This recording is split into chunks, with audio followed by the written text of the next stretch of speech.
Good morning to each of you this morning, or grace and peace, as the Apostle Paul often greeted people as they gathered. I'm Amelia Richardson Dress. My pronouns are she, her, and hers. I'm one of the pastors here at UCC Longmont. And so, along with Reverend Pedro, with the rest of the staff and volunteers who all come together on this Sunday morning to make everything that happens here happen, I get to welcome you. This is a place where we come together to practice walking in the way that Jesus walked, to learn more about the things that he taught, and to hear in a new way the messages that God is still sending to us for today. All of those messages come to us grounded in love. And so when we gather in this place, we gather remembering that we are beloved ones. That God each day, each moment of each day says to us, you are beloved. And so as we settle more deeply into this time, whether you are joining us in person right now in the sanctuary or online right now or perhaps online later, know that that love extends to you. And in this moment, let's rest our hands on our chest, maybe towards our heart. When we put our hands like this, it can function the same way that a hug functions for us. It helps us feel more connected to ourselves and to one another, and it also releases some of those same chemicals that get released when we're being hugged. So as you're letting your heart be there, imagine a hug from God. And imagine God right now whispering to you, you are beloved.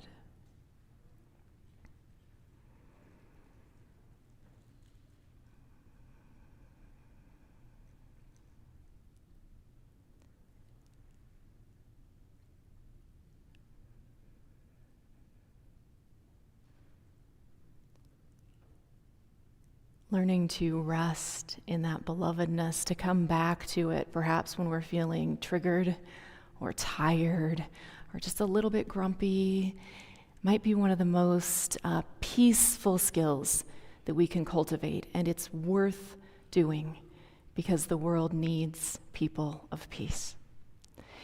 From that place of belovedness, let us greet one another using the words that we say each and every time we gather. They're printed in your bulletin, and many of you may already know them by heart. No matter who you are or where you are on life's journey, you are welcome here. In that spirit, let us continue to listen for what God is saying to us.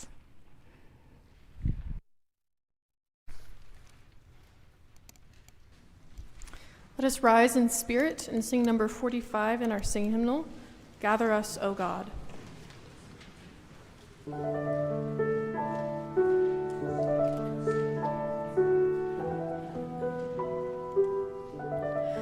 Gather us, O God, body, spirit, soul, and mind. Gather us, O God, one in union now with you. Gather us, O God, body, spirit, soul, and mind. Gather us, O God, one in union now with you.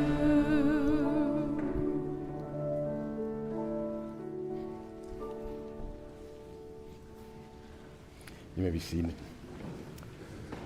We will have children's church this morning with Rob in room 12. Rob is waving in the back there. Yay.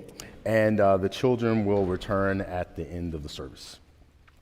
Please now join with me in our gathering words. This new day is fresh with possibility to encounter the living Christ. This new day is fresh with possibility to praise the living Christ. This new day is fresh with possibility to understand the living Christ.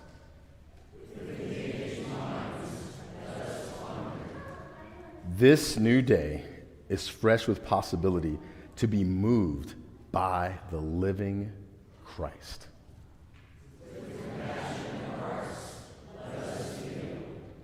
This new day is fresh with possibility to respond to the living Christ.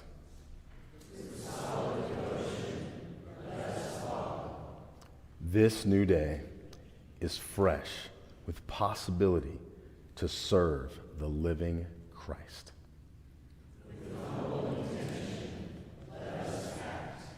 Amen.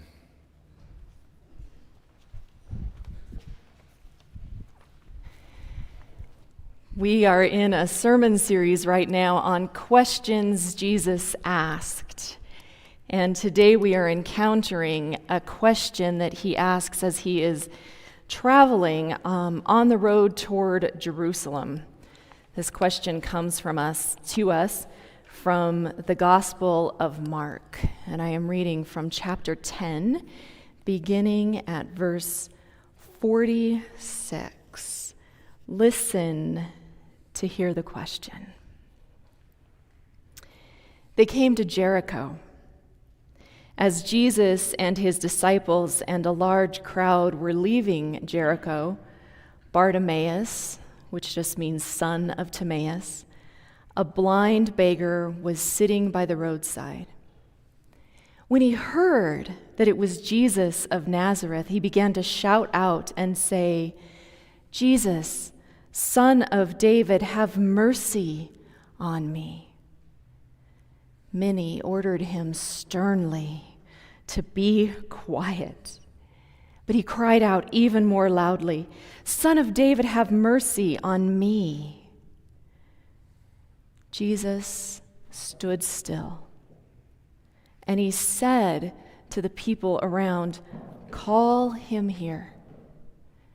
And so they called the blind man, saying to him, "Take heart, get up, he is calling you."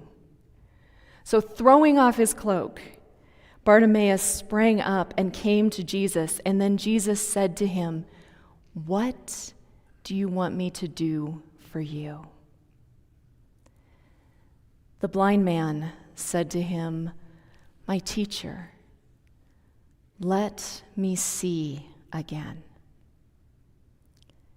And Jesus replied, "Go, your faith has made you well."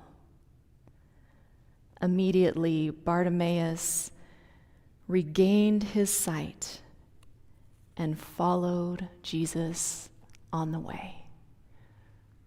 Words of wisdom for us today.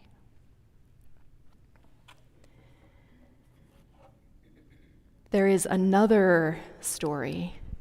This story is an Aesop's fable, and it goes like this. Once upon a time, an old man was out gathering sticks for his fire one day when he became tired. And he sat down. And he started thinking about all of the things in his life that were making him miserable. He thought of those empty cupboards at home, and he thought of his challenging children, and he thought of his annoying spouse. And the more that he thought, the more he despaired. And so he pondered, and it just got worse and worse. And eventually he decided there was one way out, and he wished for death to come, what's sometimes called in stories like this as the Grim Reaper to come. When death arrived, the man looked. And he saw his options, and he quickly changed his mind. He picked up that bundle of sticks, which felt a lot lighter now, and all of a sudden his children didn't seem quite so annoying, and his spouse maybe had some good qualities. And he hurried home to all of those problems that had seemed so big a minute before. And being an Aesop's fable, the story ends with a moral, which some of you might have heard, and it is, be careful what you wish for. That's advice that has stood the test of time because humans are notoriously bad at knowing what will make them happy. Mostly we are bad at it because we tend to overestimate the effect that something will have. We believe that if we have the right job, we'll be happy, or if we move to the right town, we'll be happy, or if we order the right thing at dinner, we'll be happy. And we overlook that there are so many components to happiness that we place more emphasis on one thing than that thing probably has power for. But we are also bad at it because we are bad at imagining who we will be in the future. Typically, when we think of the future and we ponder what we want, we forget that by the time we get there, we will have changed. Right? There's a really simple, maybe oversimple example of this if you have ever gone to the grocery store hungry. Has anybody gone to the grocery store hungry? And when you come home, how much do you have? More than you need. It happens because when we're there and we are looking at the stuff and we are so hungry, we cannot imagine in that moment that by the time we get home and have a bite to eat, maybe we won't need the French fries and the ice cream and a couple frozen pizzas because we will have changed. And if we can do that with grocery shopping, how else does it show up in the decisions we make in our lives? So when Jesus meets Bartimaeus on the road and says to him, "What do you want me to do for you?" there is a sense that this is a serious question. Jesus is asking him to consider what it is he wants and who he will be if he gets it. As a healing story, this one is important because Jesus doesn't assume anything about Bartimaeus or what he needs. This story is one that we point to in the work of dismantling ableism. Because there is no sense when Jesus walks up to Bartimaeus that he knows that there is a particular kind of healing that would make Bartimaeus better. Bartimaeus' own sense of himself, his own agency, takes center stage here, and we could talk about that in the language of consent and autonomy. Jesus puts Bartimaeus first. There's a movie, it's called At First Sight, that tells the story of Virgil Adamson, who is a man who goes blind when he's quite young. And as an adult, at the urging of his girlfriend, he has a surgery that allows him to see. And it is a struggle.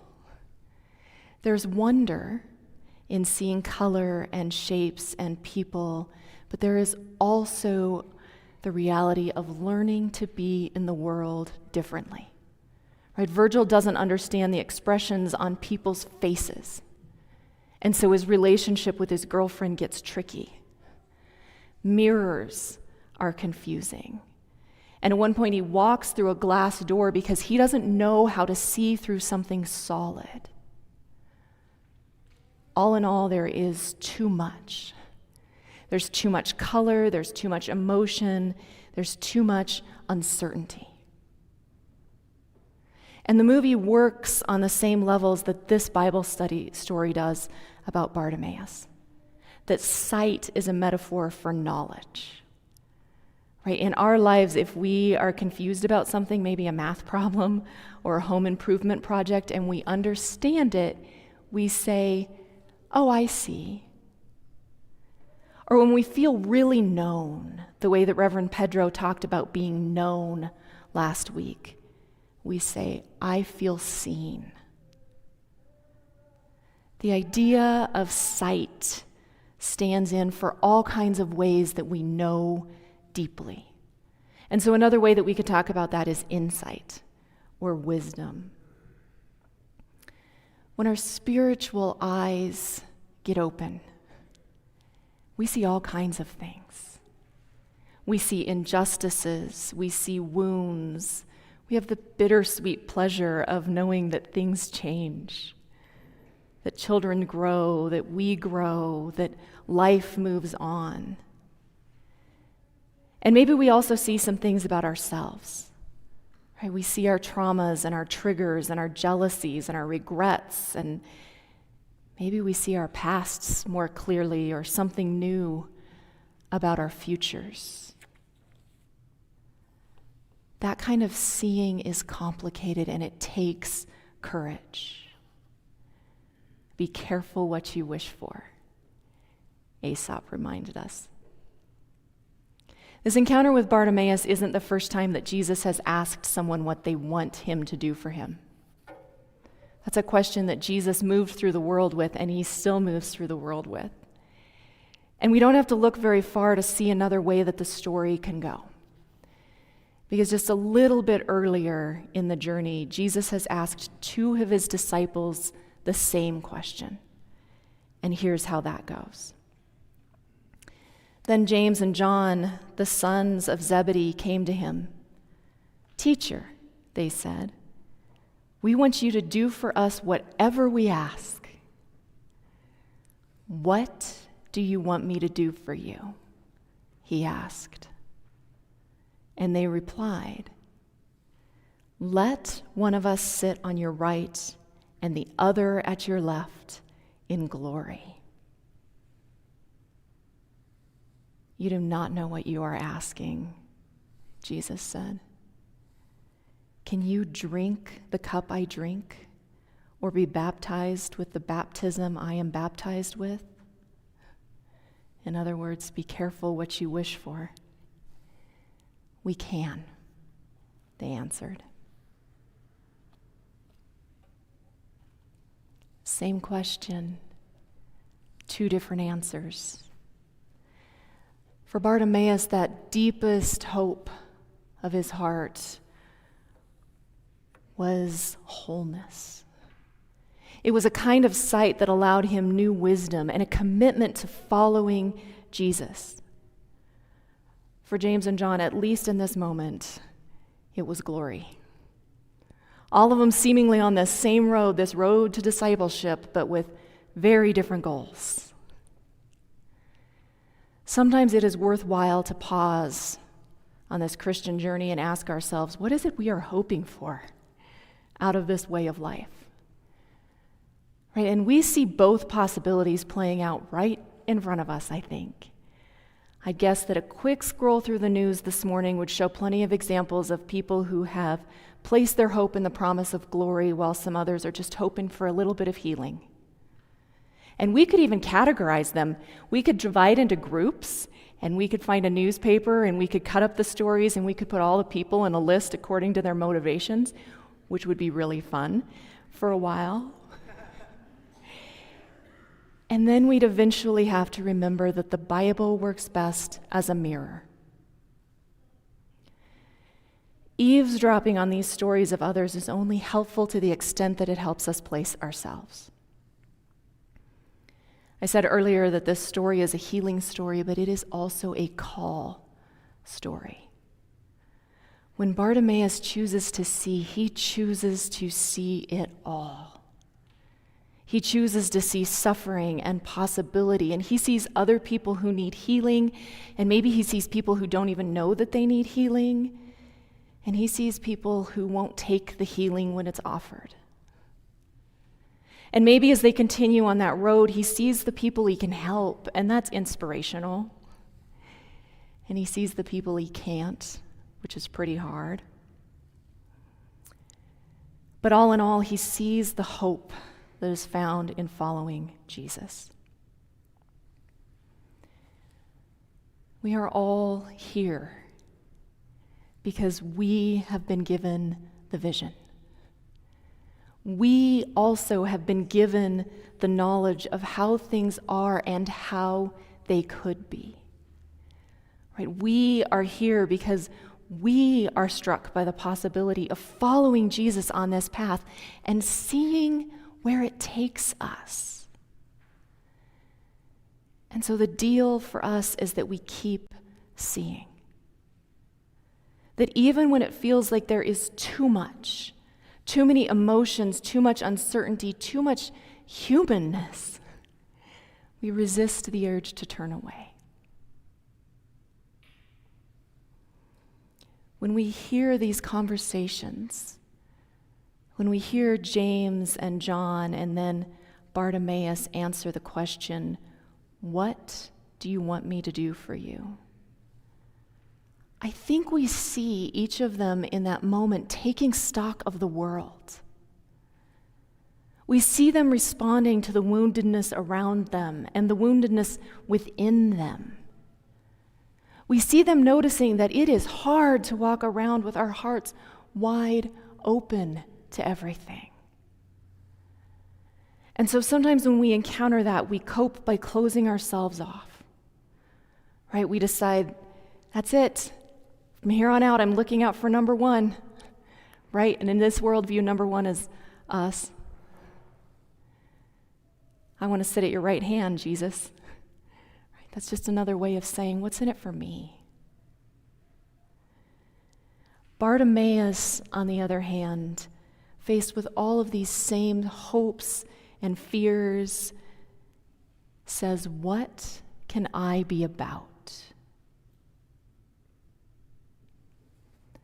The difference in these two approaches, the difference in the two questions that they ask in response to Jesus' question, illuminates the challenge of being compassionate, the challenge of staying compassionate. And so one of the things that we need as people who are walking this path and trying to stay on it is practices that help us keep our vision. We need the practices that we can turn to so that we don't close off in the midst of everything that we see with our eyes and our hearts wide open. One of the practices that can help with that is a practice called loving kindness.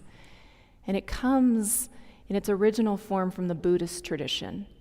And has been borrowed gratefully from many traditions since then. And we're going to try it today, which some of you have experienced here before. And some of you, if you haven't, are in for a new possibility for yourselves.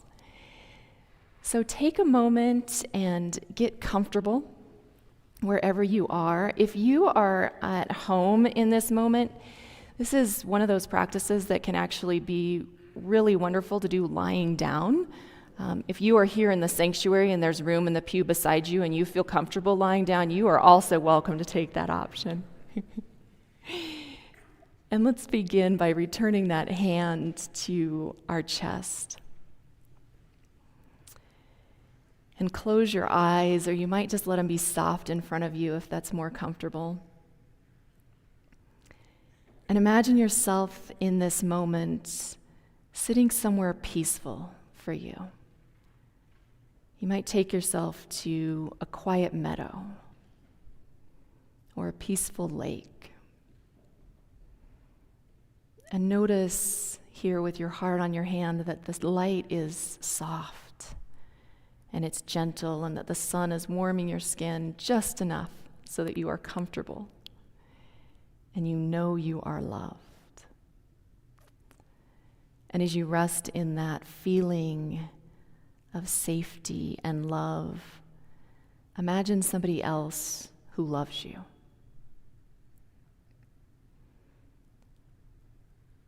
Take a minute and call their face to your mind, and you might even imagine them sitting right across from you, wherever you're at in your mind's eye. Imagine them bathed in the same soft, loving light. And realize that you are seeing things in the truest way here. And that with this increased openness, you can see what love looks like. And so you might imagine this love flowing between you and the person that's sitting with you.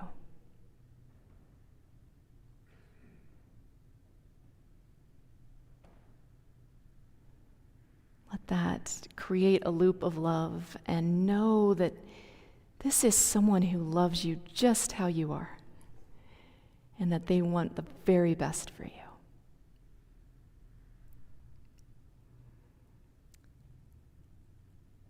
And notice, too, all of the good things that you want for them.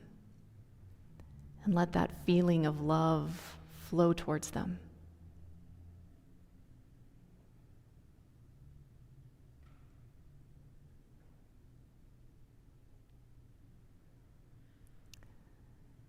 As we pause for that moment, say to them, "May you be well."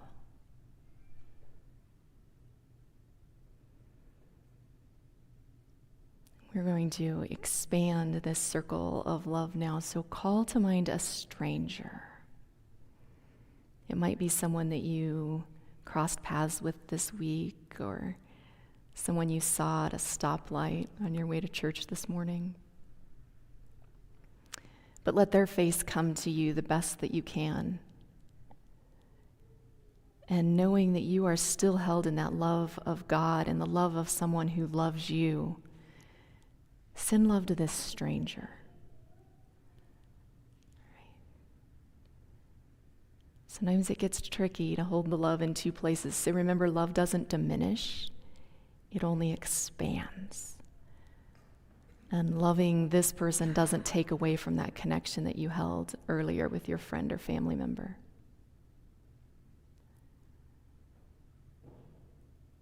And now say to them, "May you be well."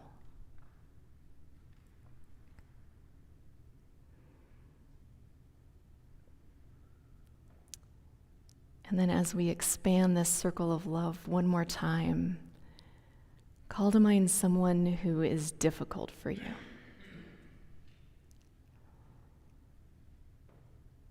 And knowing that you are still held in the love of God, see if you can let love flow towards them.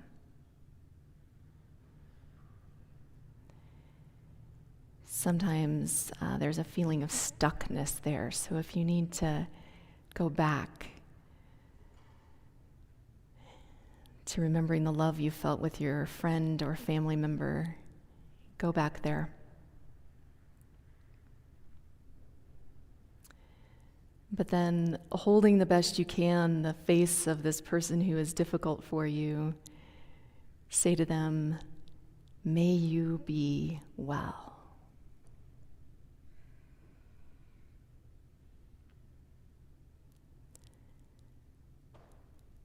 And now, before we return to this room, bring your attention back to that meadow, or the lake, or the peaceful place that you were sitting by, and notice again how that light is soft and warm. Notice again the feeling of God giving you a hug. Hear again God saying, "You are my beloved."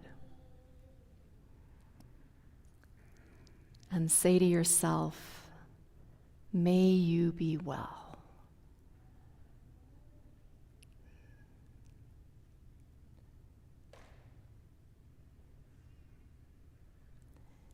And as we gently open our eyes or return our gazes to this room, take a moment to notice what shifted.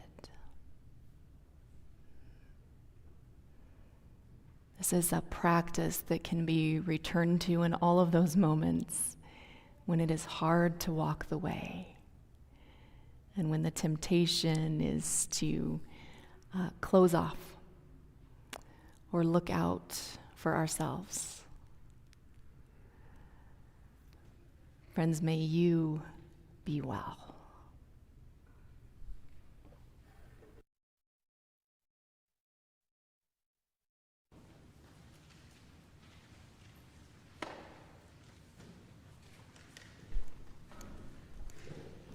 Let us rise in spirit and sing number 122 in our sing hymnal, Pray.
So you all will be filled with so much love and so much practicing this morning that you will not be able to help but go out into the world and just see love everywhere. Because I'm going to invite you to a little bit of a practice as well. Sometimes when people really, really feel seen, they also say that they feel held. Like somehow being seen makes you feel held. Somehow being held makes you feel healed. And being healed is just another word for whole. And so we're going to pray a prayer for wholeness. But I want you to do something. Hold your own hand. Grab your shirt. Touch the hand of somebody next to you. Whatever feels comfortable for you. But hold on to something as we pray. And pay attention to that sensation of touching, of holding, of being held, of healing, and of wholeness. God, who is whole, who is Holy One, it is from you that all things come, even our very selves. In this world where the illusion of separation sometimes runs rampant, we know that if you are whole and you only can create like yourself, then we too are whole. But we forget this. We forget this when we forget our neighbors. We forget this when our need for survival usurps our need to connect. We forget this when we define ourselves not by who we are in you, but who we are not. But in this moment, as we hold a hand, as we hold our clothes, as we hold anything, we allow ourselves to be held, to be healed, to be whole, and to see with eyes of wholeness. What would it be if we looked at everything and we saw completion? For isn't that why Jesus came? He said that he came that we might have joy, and that joy might be complete, might be whole. So let us say yes to the gift that he gave, to being held, to being healed, to being whole. to receiving joy, a complete joy. Yes, in our efforts to do this, we will remember things that told us a different story of who we are. That person who did not love us as we needed to be loved. That friend who betrayed our trust. That job that didn't see our talents and sent us on our way. But in all those things, we were never less than whole because we've always been with you. So as those things arise, and as we remember that we are held, that we are healed, that we are whole, may we use projection in a positive way and project wholeness to those memories. Project wholeness to those people who feel like they're less. Project wholeness out into the world so that we know you and we are known as whole, as one. Because in one, there is no separation. There's only love. May we rest in this knowledge as we do our work in the world. Amen.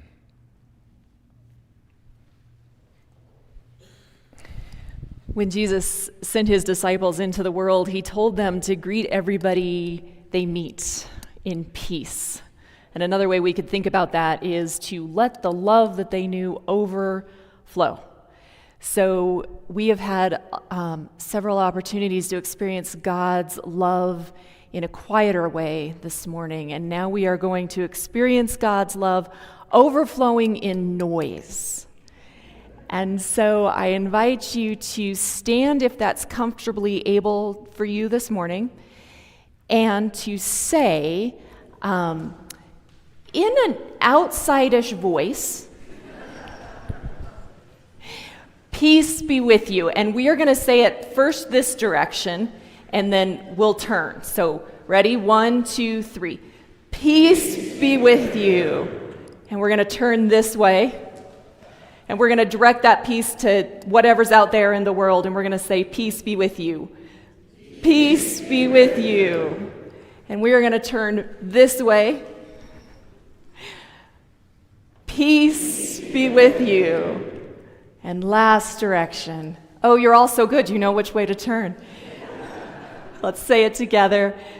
Peace be with you. And may peace be with each of you. Thank you.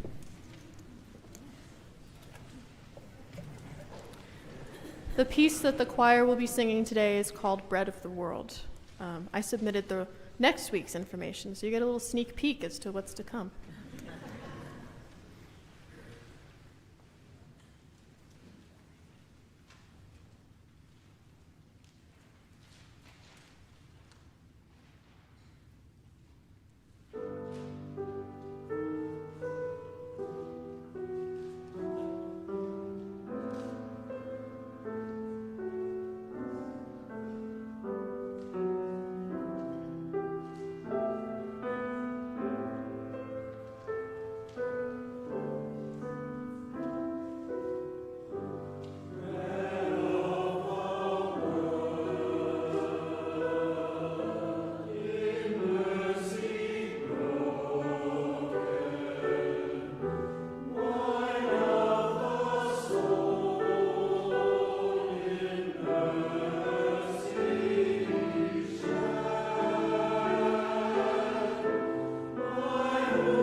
Hi, everyone. My name is Mary Baskett. My pronouns are she, her, and hers. I serve on our church council, and it's good to be together this morning. A very special welcome this morning to visitors and guests, and welcome back to those who haven't been here for a while. We're so glad you're here. El Comité Paint-A-Palooza. Volunteers are needed. UCC Longmont is partnering with El Comité to update their office space. Light construction is complete, and now we need your help to repaint the interior. So the initial painting phase is from September 26th to the 30th. The areas to be painted are 3 small offices, 2 restrooms, and the kitchen. So how you can help: complete the doodle poll by September 20th, select all times you are available, enter your name and email, then confirm your vote. We'll contact you with your final time slots. For questions, reach out to John Rosticus. You can also find other announcements and happenings and the bulletin to keep you connected. And one more announcement is that we have a new artist in the Art Lounge, Maya Hennigan. Stop by after services today and meet her. 25% of all sales go to UCC Longmont. If you'd like to support UCC Longmont financially, you can give online at ucclongmont.org/giving or by using the offering boxes on the back wall of the sanctuary. Thank you all and have a great week.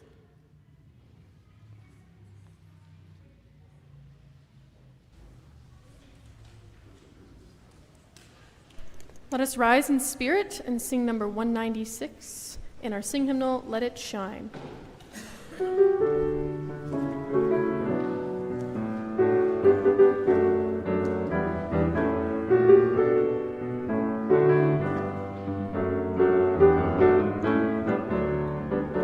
Let it shine, the light of the world that shows the way. Let it shine, and show us peace today. The church bears witness to God's grace, its mission's crystal clear, to show the world God's human face, a world that God holds dear. Let it shine, the light of the world that shows the way. Let it shine, and show us peace today. When every place is human greed, a lasting peace will come, as hands reach out to human need from hearts no longer numb. Let it shine, the light of the world that shows the way. Let it shine, and show us peace today.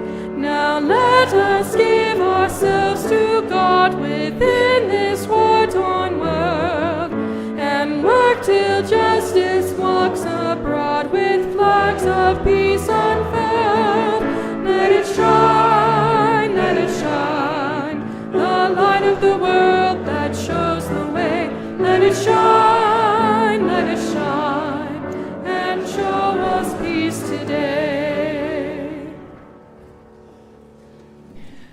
Whenever I put this song in, I smile as I'm doing it because I know that I get to hear the joyful Let It Shine, which makes me happy. So thank you. We are having a connection circle after worship. Anybody is invited to join that. If you experienced that a couple weeks ago, it will be different questions, different ways of getting to know each other. So come back. If you haven't experienced that, it's really a great way to get to know other people who gather here a little bit better.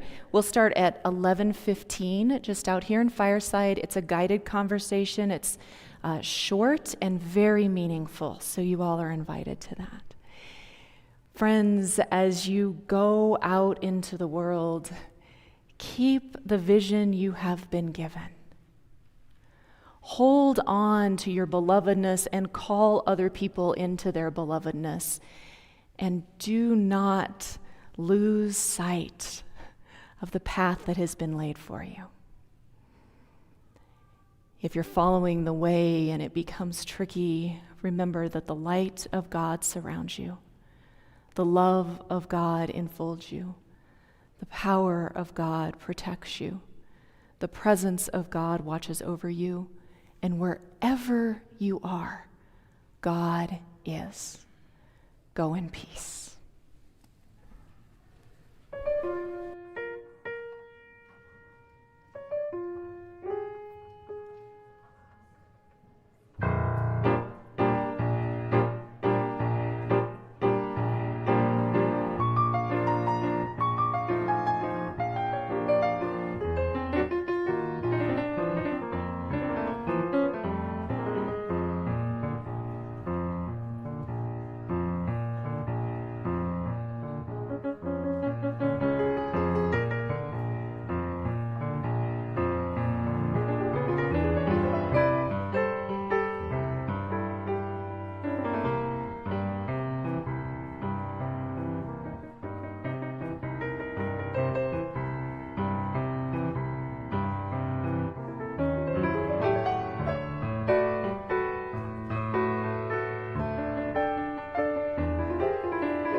I was one of the 3 Gershwin crew. Oh, okay. I was worried they weren't coming, and then sure enough, that's that. Oh yeah, no, they left it again. Yeah. You want to play?